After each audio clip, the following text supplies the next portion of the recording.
are listening to Para X.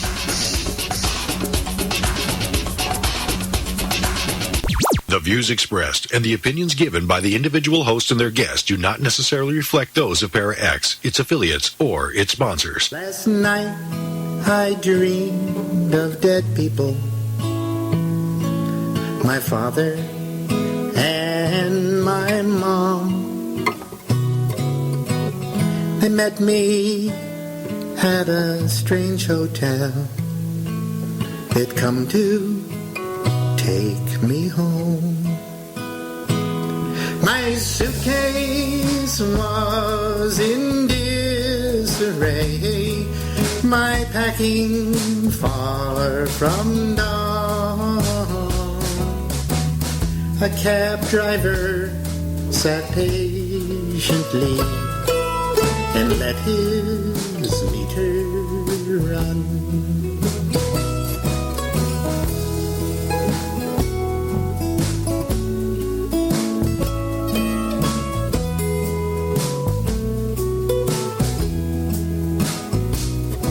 I said I cannot go with you.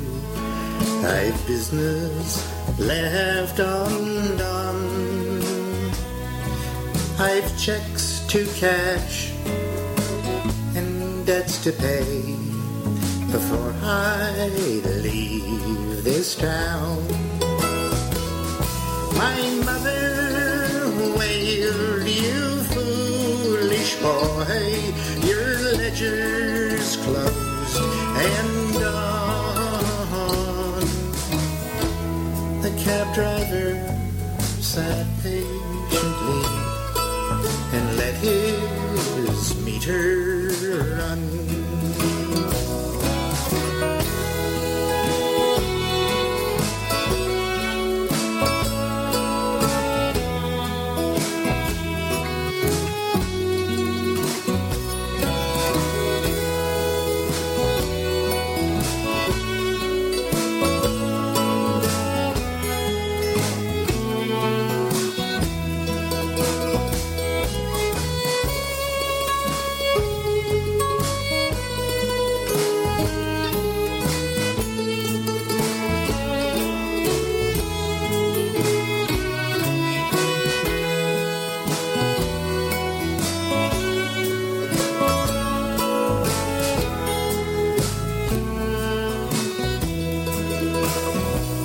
"You're dead," I shouted angrily.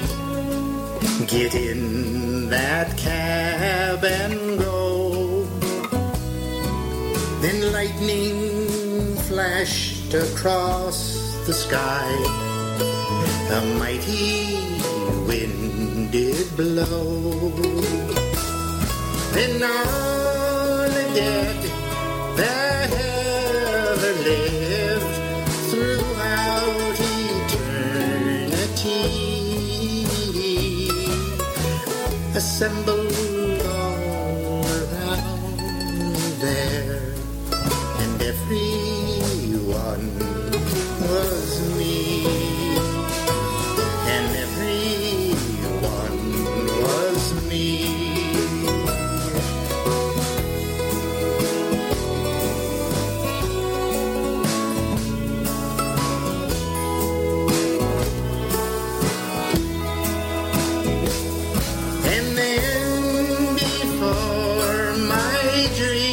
Dissolved into the morning sun,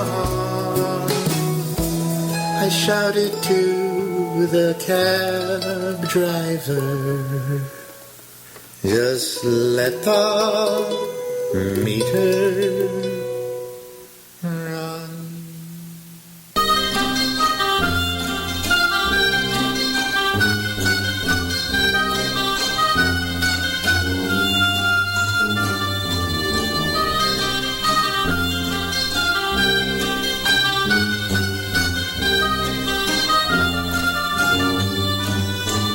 Welcome to Stirring the Cauldron.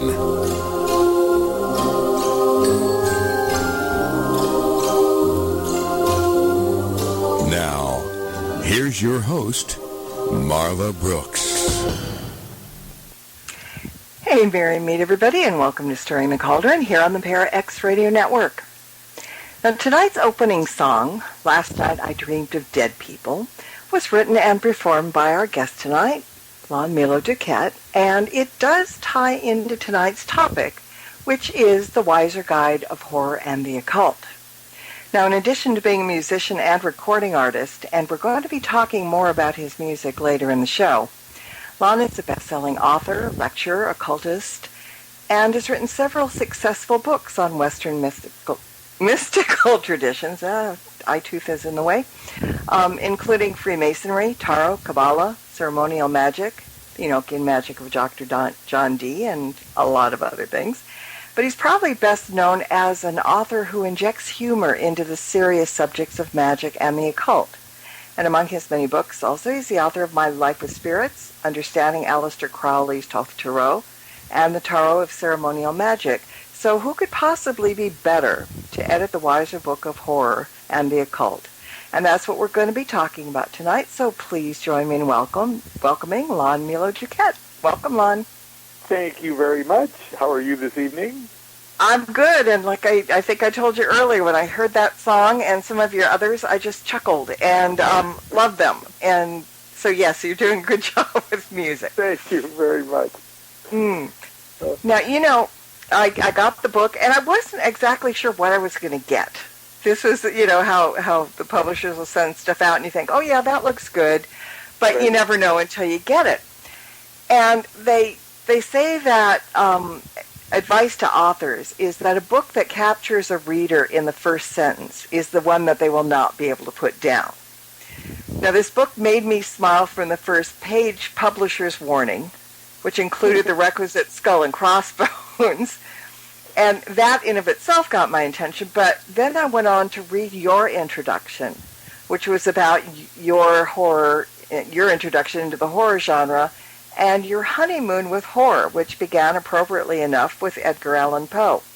So tell everybody a little bit about your summer with Poe. Well, I was a very depressed young man of 8 years old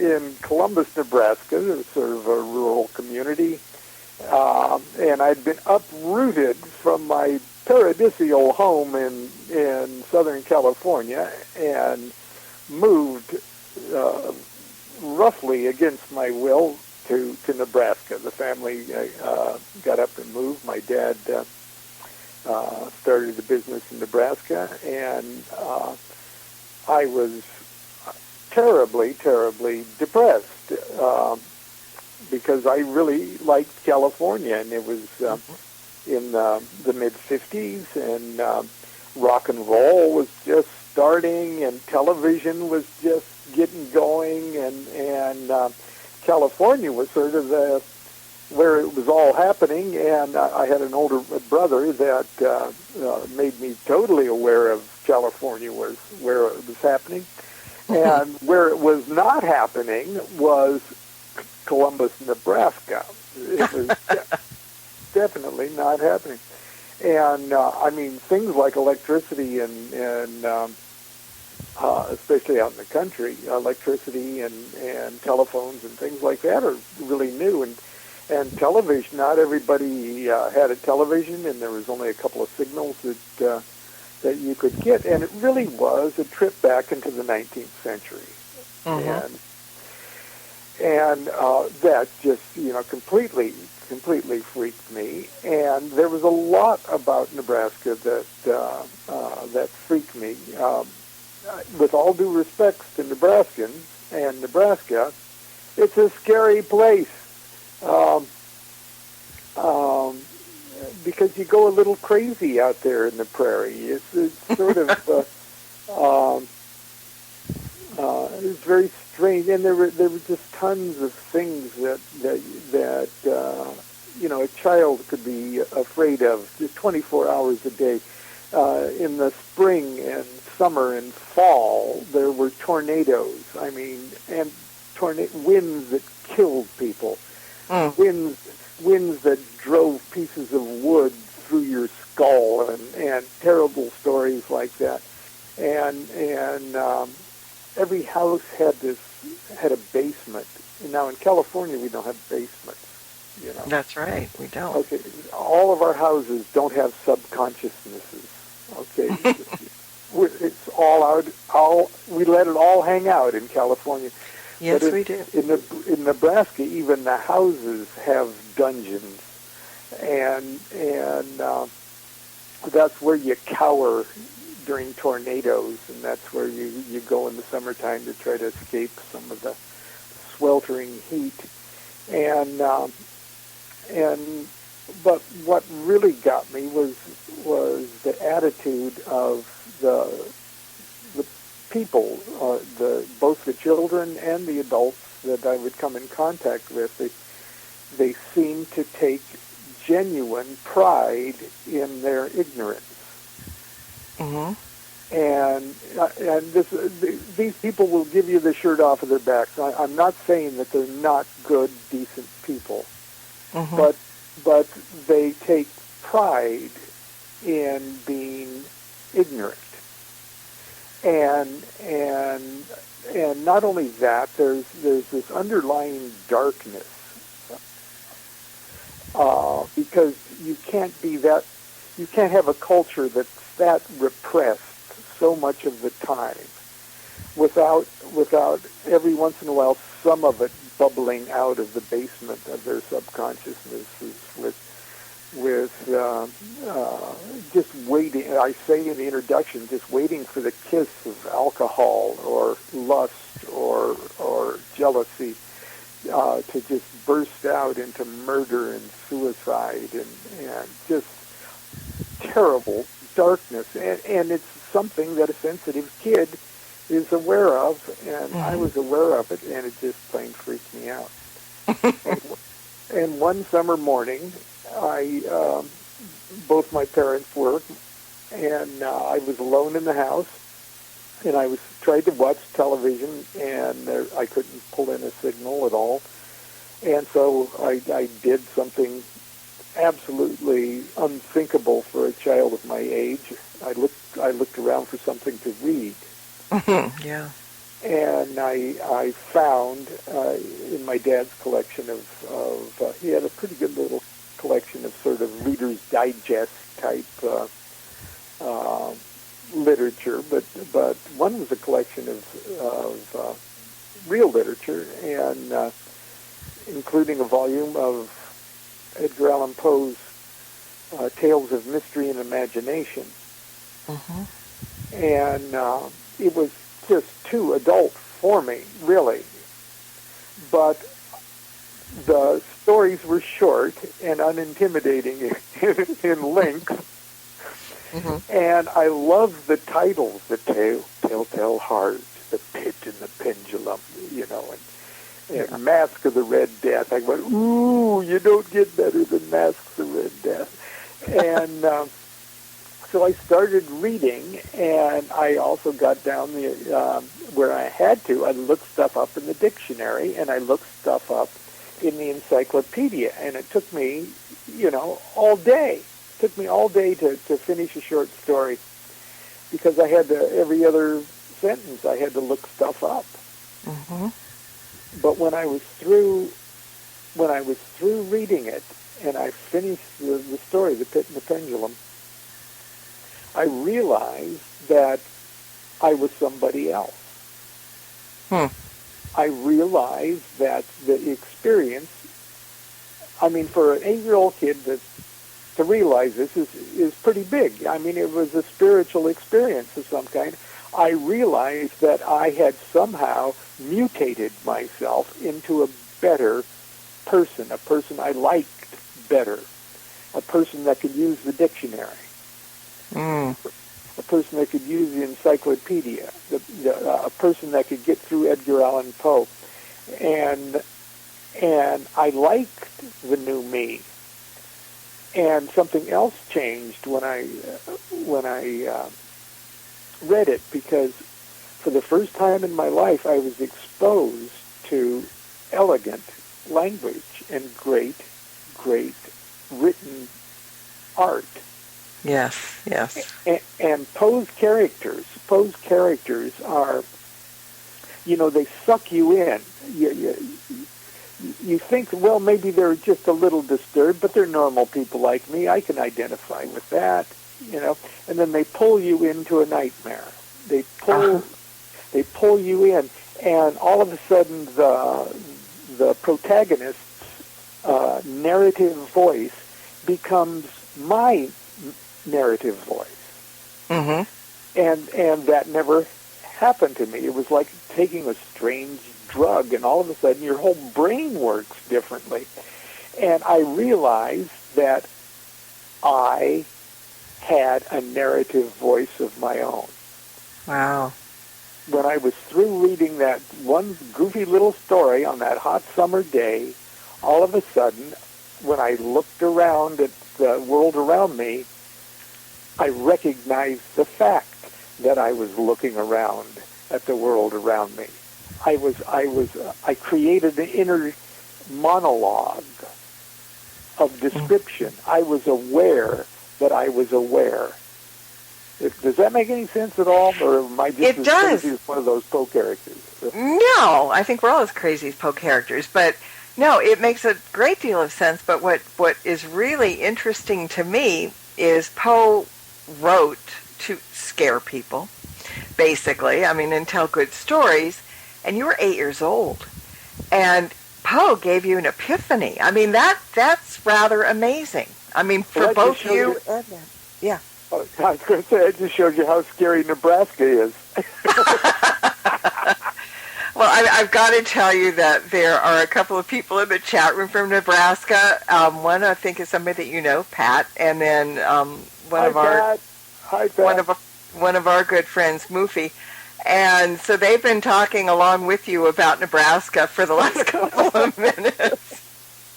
And Moof actually said, yes, they're proud of their ignorance. Well, I'm sure they aren't, or they wouldn't be listening to your program. So. I don't know. Maybe they're having a bad day or something. I don't know. No, well, Pat came for you. Moof, I can't explain, but that's a whole nother story. She's a very good friend of ours. So, okay, so here's the other thing. You started off your introduction by saying that horror takes its time. Now, you want to explain that? Yes, and now that I've terribly trashed Nebraska, I'm going to say something very good about Nebraska. Okay, okay. You know that the Indians called eastern Nebraska, where I grew up, they called it the Happy Hunting Ground.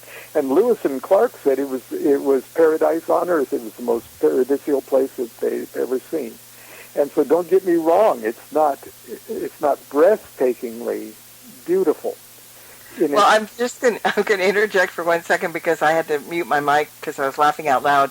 But Moofy said to tell you that you're welcome to visit her basement anytime. All that with a mwahaha. Okay? Right, done. Okay, I'll get that number when you're through.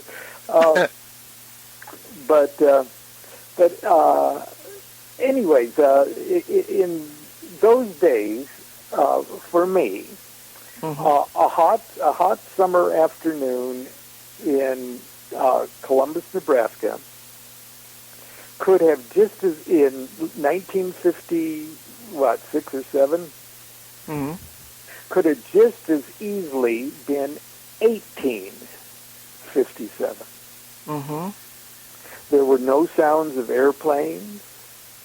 There was lonely train whistles going through to break the monotony. The silence of a hot summer day, it was so thick that you could actually hear the blood rushing through your brain. You could actually hear the blood circulating in your head. Wow. And a lonely dog barking out in the distance, or a crow or a bird, or if you're lucky, a beautiful meadowlark doing its beautiful little cry, or a lonely dove.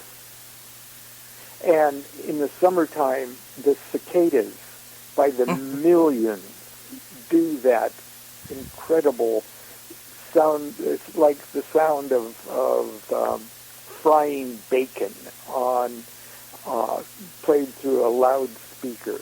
It's maddeningly beautiful. Uh-huh. And there's no touch of civilization. Mm-hmm. There's no television or radio, or you can arrange it to be this way anyway. And the same unair conditioned air that's outside is inside the house, and that our house had these gossamer white filmy curtains that would just billow in as if the house itself were lungs or bellows that was breathing in and out and in and out. And there's nothing to distract you from the words on that page. So the environment of Nebraska was absolutely perfect to enjoy great art, great literature, great entertainment, great enlightenment that was actually created by and for a 19th century audience. Wow. Or in some of these cases, the 19th or early 20th century. Mm-hmm. And perhaps few places, certainly California couldn't have given me that. No. That atmosphere. But Nebraska could, and it was just so natural and so normal, and it was almost like just the absolute perfect setting for this experience. And for that, I have to absolutely thank my lucky stars. I was so lucky. But you have to read it in such a way that you have to slow your heartbeat down.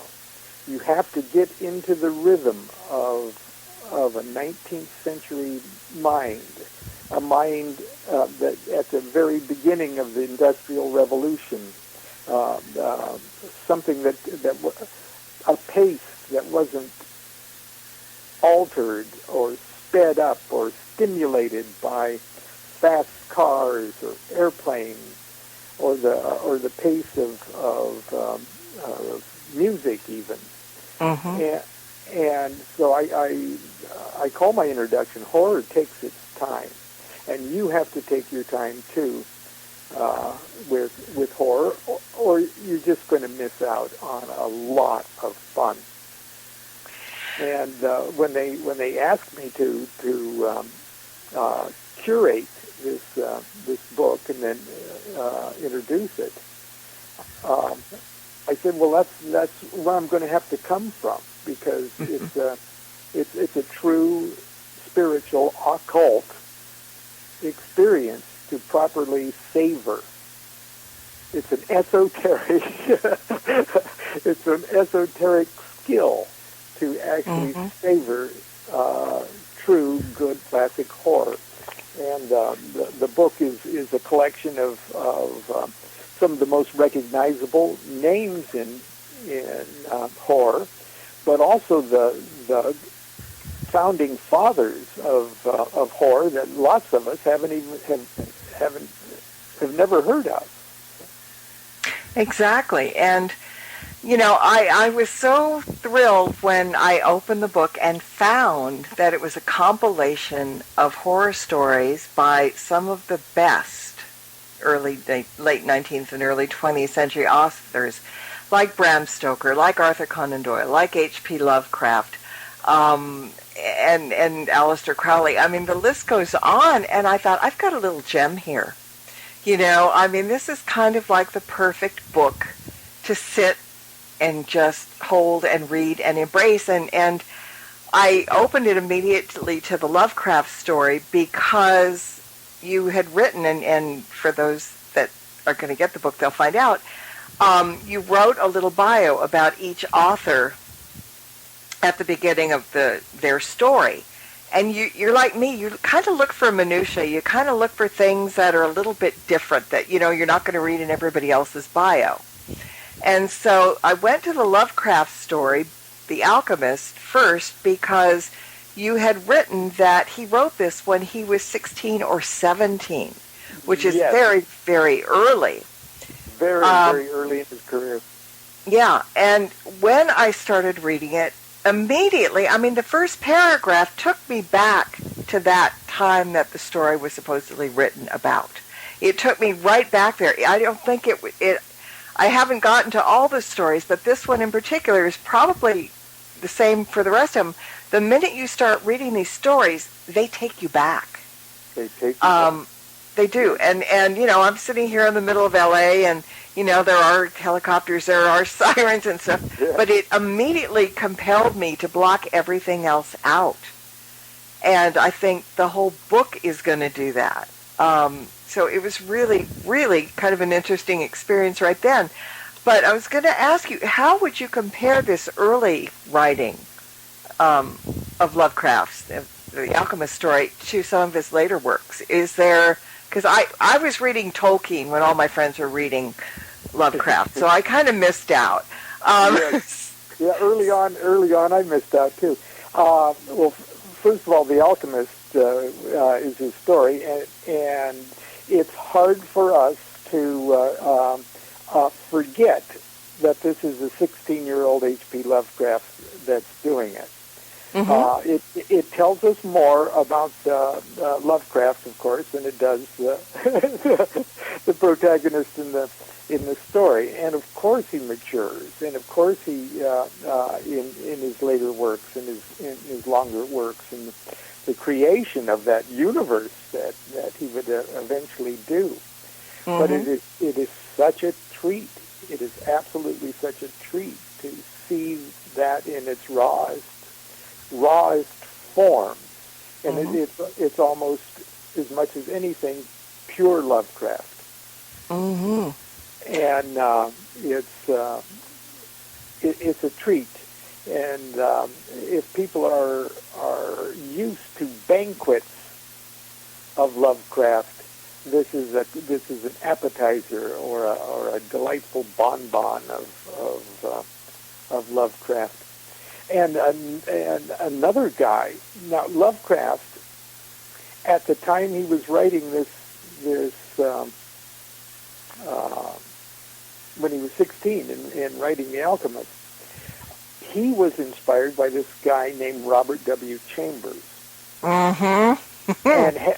and now I didn't know about Chambers until just maybe 10 or 12 years ago, and somebody who had my email address emailed me and said that they were a filmmaker and they were filming The King in Yellow. Mm-hmm. And they thought it would be fun to have occultists, contemporary occultists, play cameo parts in it, or appear in cameo parts. Mm-hmm. And he said, would you be interested in that once we get the movie going? And of course, I'd never heard of The King in Yellow. I'd never heard of Chambers. I'd never even heard of this guy. So what does an insecure person like myself do? I said, sure. Yeah. Oh, movie? Of course, I'll be in your movie. And well, obviously, nothing ever came of the movie, like almost every movie project I've ever been involved in. Nevertheless, it got me looking up Robert Chambers, mm-hmm. and it got me reading The King in Yellow, and I discovered that Chambers was like a proto Lovecraft. As a matter of fact, Lovecraft openly admired Chambers. When you read Chambers, you go, oh my God, this is Lovecraft 30 years earlier. Hmm.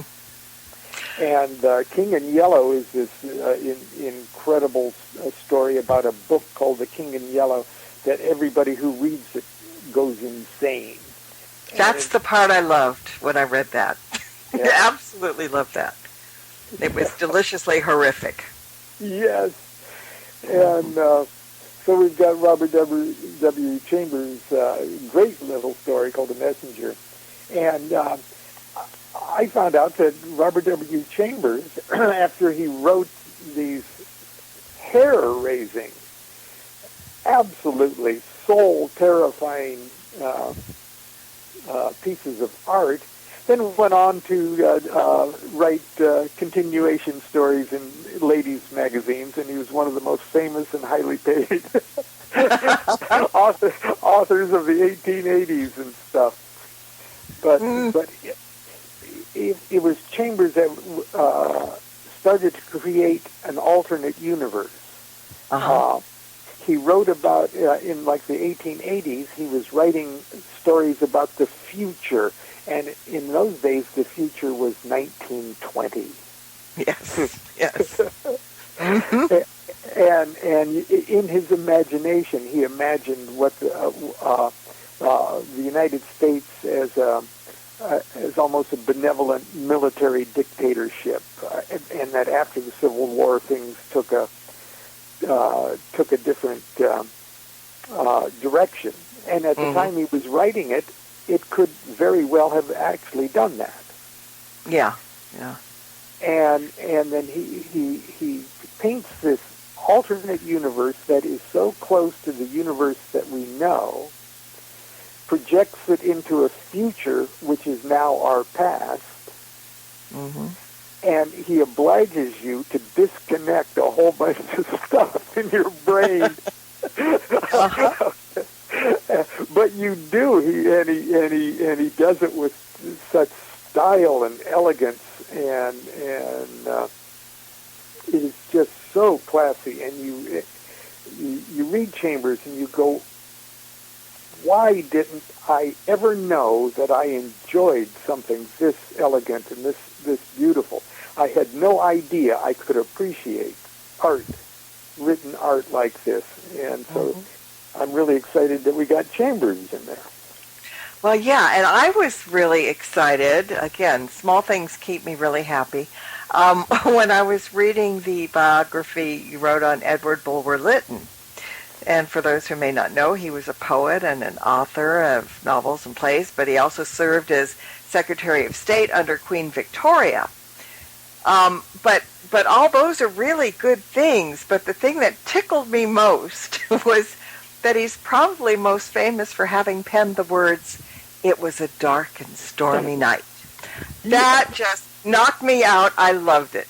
Loved it, loved it, loved it. Yeah, we have to thank him for that line. It was a dark and stormy night. I mean, who knew? Obviously, I guess, we probably figured that came along much later, or something, because Snoopy, Charles Schulz was really good about Snoopy on his doghouse on the typewriter. It was a dark and stormy night. So I guess a lot of people figured that line came from Charles Schulz, but who knew? Secretary of State under Victoria. That was rather amazing. Okay. Go ahead. No, coined the term what? The pen is mightier than the sword. Really? That's a line from Bulwer-Lytton. And the phrase, the pursuit of the almighty dollar, that came from Bulwer-Lytton, too. Really? Wow. Yeah. And he's a good example of the connection between horror and the occult, because Bulwer-Lytton actually was a bona fide, in-your-face initiate. I guess we could call him a Rosicrucian. And his stories are filled with not only esoteric references, but in a way they're little initiation ceremonies themselves. I mean, we're reading a real adept when when we're reading Bulwer-Lytton. Mm-hmm.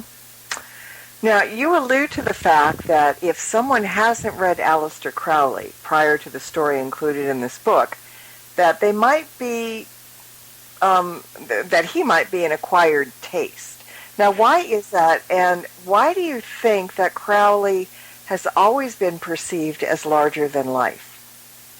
Well, I think he wanted to be perceived like that ever since he was a kid. Yeah.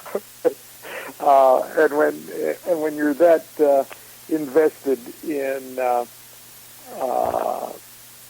image, it's probably going to eventually manifest. Mm-hmm. He was very conscious of image and the power of the press, mm-hmm. and he used and considered the newspapers of the day just to be an extension of his own writing, mm-hmm. and his own work. He was, as many people know him to be, he is sort of the godfather of modern ceremonial magic, Mm-hmm. and that's not stage magic where you make a rabbit appear out of a hat type. But magic that uses the same terminology and the same metaphors as the ancient magicians of legend and actual magic. And most right. people, especially that have been raised in a Christian environment, they would probably, in a way, accurately say, "Oh, you mean like black magic?" Well, mm-hmm. it's like what you'd think of as black magic, because it's not a mainstream religion kind of spiritual art form. Mm-hmm. But when it's dealing with spirits and demons and archangels and angels and spirits and intelligences and things like that, a true magician knows that he or she's not dealing with objective spiritual entities, but really metaphors of their own inner workings. An angel could be the metaphors for their aspects of their own higher consciousness, and demons and spirits like that could be metaphors for the magician's own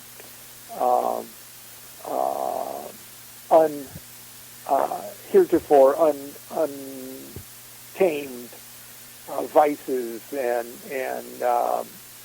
tendencies that are working against the magician. And so getting a demon to work for you is exactly the same thing as turning your vices to productive, creative purposes. So when I learned to play the guitar, I use the example of that a lot. I used all of the techniques of ceremonial magic. I invoked a higher power, which is my parents, to buy me a guitar, and I made an oath and a pledge that I would pay them back with the money that I made playing the guitar, and a guitar manifested almost miraculously. You know, one moment there was no guitar in my room, and the next moment there was, and I had done that through like prayer and conjuration. I appealed to my parents, but then I had to set to work to conquer the demons of my own fingers and muscles. I had to conquer the demons of the sensitivity of my own ear, just so I could tune the thing. I had to conquer the demons of every finger of both hands in order to play. And they were very, very reluctant to come under my control. Mm-hmm. At first, yes. At first, they were very, very reluctant because my muscles wanted to just do what they wanted to do, and my fingers just wanted to do what they wanted to do. But I, through the power of my will, one by one, I brought those skills, those demons that had been working against me all my life, I brought them under control until they were working for me. Now that's just not an allegory for magic. That is magic. Yes, it is. That's what magic is. And Aleister Crowley was probably, for his day, was probably the greatest mind living that got it. That actually saw the big picture of what this can mean to a person's mental health, what it could mean to their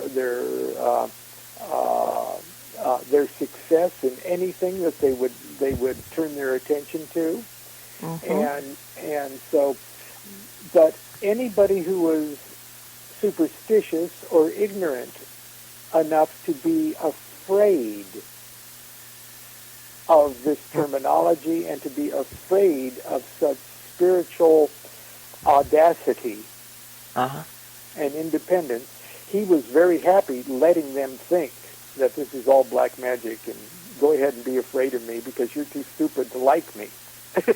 So go ahead and be afraid of me because you're going to give me as much publicity as my fans are. And that's just how it seems to have worked. Yeah, it's like you don't have to actually curse somebody, but you can threaten them, and they'll curse themselves just by the words. There you go. Yeah, it works really easy. Now, here in the 21st century, we're exposed to some very horrific things. I mean, both in real life and in fiction. I mean, gut-wrenching, in-your-face, shocking things. Now, the stories in this book tend to mess with your mind. They tend to build suspense and keep you guessing till the end rather than being overtly obvious.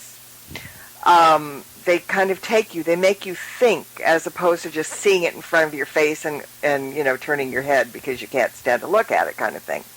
So, in your opinion, how is horror different today than it was during the time that these stories were written?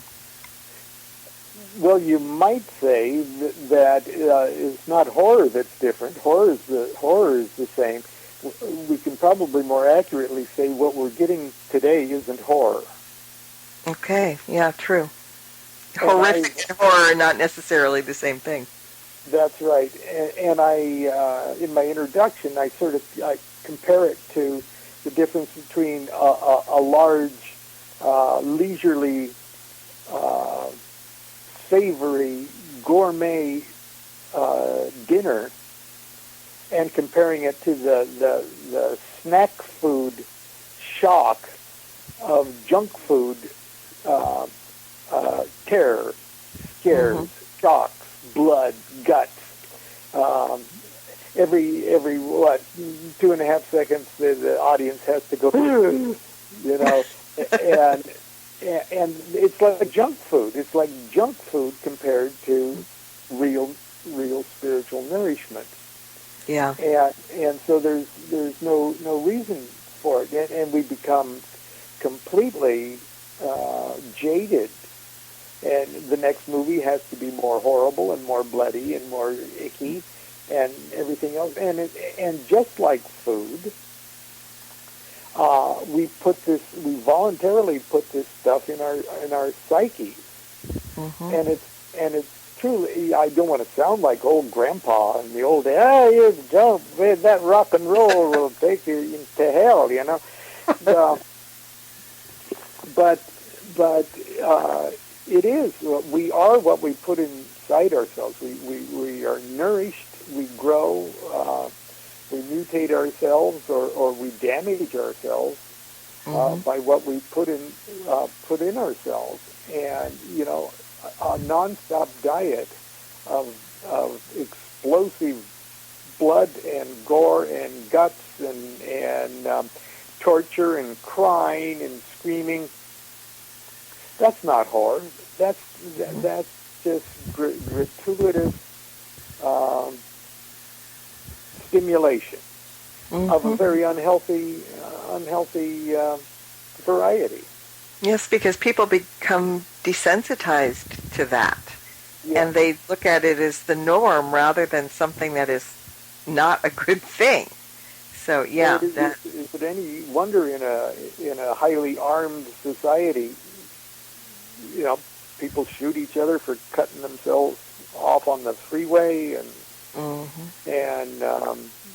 cops are quick to shoot unarmed people, and armed people are quick to shoot each other, and just because they see it. How many every day you see about 40 murders on television? Sure. I mean, why? We take it as how many people, and I think I was guilty of this when Lee Harvey Oswald was shot on camera. Right. I don't think that my generation thought that it was as horrific probably as the older generation who had not been raised on guts and gore. I looked at it and I thought, oh, wow, that's not good. But kind of in the same way that people look at a Western when somebody gets shot. Or, something. It didn't have the same effect to me that it probably did to my parents or grandparents that were watching it. That's really not horror. I guess you could call it an art form, and I have to tip my hat to the skill of the movie makers, the illusionary process. They're very talented, hard-working people, and they probably deserve the money a box office hit makes. But that's not horror. Horror is when you are completely identifying with a character and then find yourself and that character buried alive. And then for the next 40 minutes at least while you're reading, you're sharing every thought in the mind of a person that's in a coffin, in the ground, buried alive. That's horror. That reaches deep into your, as the Kabbalists would say, that reaches deep into your nepish, okay? And that the same Kabbalist would say, and the nepish is where all of your demons are hidden. And they're going to stay there, and they're still going to cause all this trouble in your life, Mr. Magician, unless you one by one find them and start putting them to work constructively for your life instead of destructively. And whether you're looking at things in terms of psychology or magic or whatever, horror does it effortlessly. Good horror takes you there effortlessly, and you do have the opportunity to transform yourself. Horror, good classic horror, can be a self-transformational process. Well, all the stories in the book are wonderfully horrifically horrible. I'm trying to think of all that, yeah. But it's a horrible book. It's just a real horrible book. But how lucky. I mean, how lucky to have a book with 15 of the best horror stories ever written. I mean, it's absolutely fantastic. I was really almost doing cartwheels if I didn't think I'd, fall down and break something.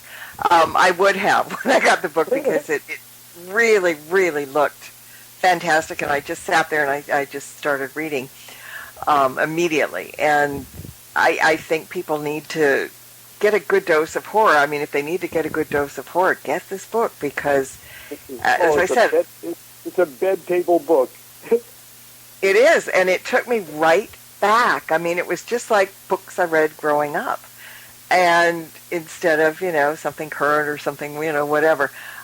It was really good. Now, I need to switch because time is running out really fast. We need to talk a little bit about your musical side because there is a competition that you're in, and let me go back a step and say that it's a well-known fact that you're a gifted songwriter and entertainer, and that your music performance experience spans decades and includes touring with Arlo Guthrie. My God, how great! Johnny Rivers opening for Sammy Davis Jr., and you've got something like 93 records out there. And so along that line, you have a record competition that you're involved in right now. And can you tell us quickly about that and how everybody can help? Oh, my gosh, yes. Well, last year I entered one of my songs into a national songwriting contest, and the song won. And I was very pleased with that. So this year, the Guitar Center, the chain of big guitar stores all over the country, the Guitar Center is having a singer-songwriter international competition, and they base it on you can enter 5 of your music videos. So I entered 5 of my videos that are on YouTube, and I do have a lot of Facebook friends. I've got 5,000 Facebook friends and 6,000 Facebook fans and stuff, just for my books and just because I'm a crazy guy. And I put those songs up, and I entered the contest kind of late, and so I told everybody in my Facebook thing, gee, listen to these, because every time you play them, it counts as another vote. And there are 11,000 entrants. There's 11,000 songwriters currently, and the contest goes till November 7th. Currently, I'm number 2. Wow. Wow. If everybody would please, when you get a chance, if you would like to at least hear the things, and by hearing, you're automatically voting, just Google Guitar Center Songwriting Contest, and it'll take you right there. There's a big, long URL, but if you just Google Guitar Center Singer-Songwriter Contest, or just Songwriting Contest, you'll go instantly there. And I'll be on the front page. My smiling or my unsmiling face, a picture of me in London someplace, is there, and just click on it. And please have a listen. And you can do it more than once a day, but please don't open up 50,000 tabs and do it 50,000 times a day, because they'll accuse me of trying to stuff the ballot box. So. God forbid. But yes, but you can vote often. You can vote often if you vote wisely, and when do it when you're actually listening to them. So I want to. If I do well in it, I want to do it fair and square, and so. Yeah, well, I did it, and also people can go to your fan page, and there's also, I think, a link there as well. Oh, yes. But they should also go and like your fan page as well.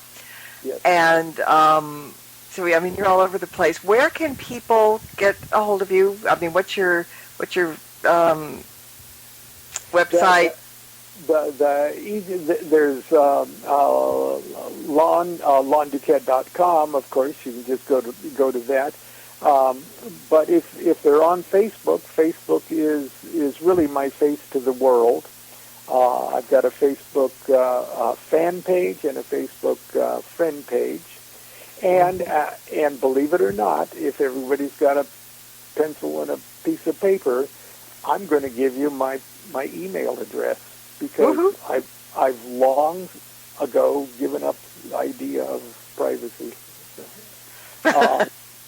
So my email address is simply Lon Milo, and treated as one word, Lon Milo at Gmail. LonMilo@gmail.com. And I try to answer my email. I travel around a lot, so there's I've never been this busy in my life. I'm 66 years old. I guess I was retired the first 60 years of my life.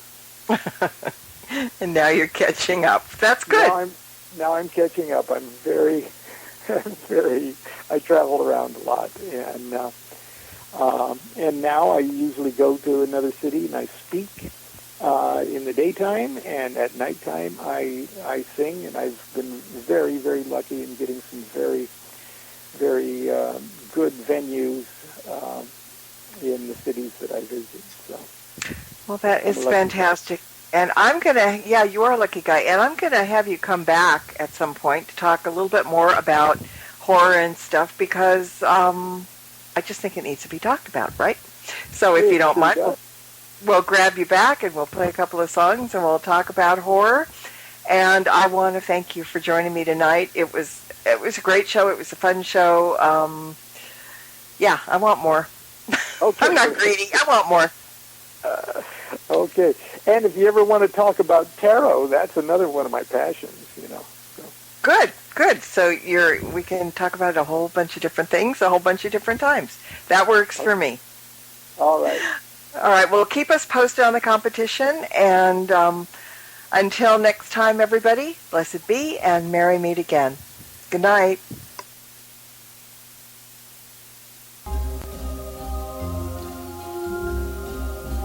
This has been another edition of Stirring the Cauldron with Martha Brooks.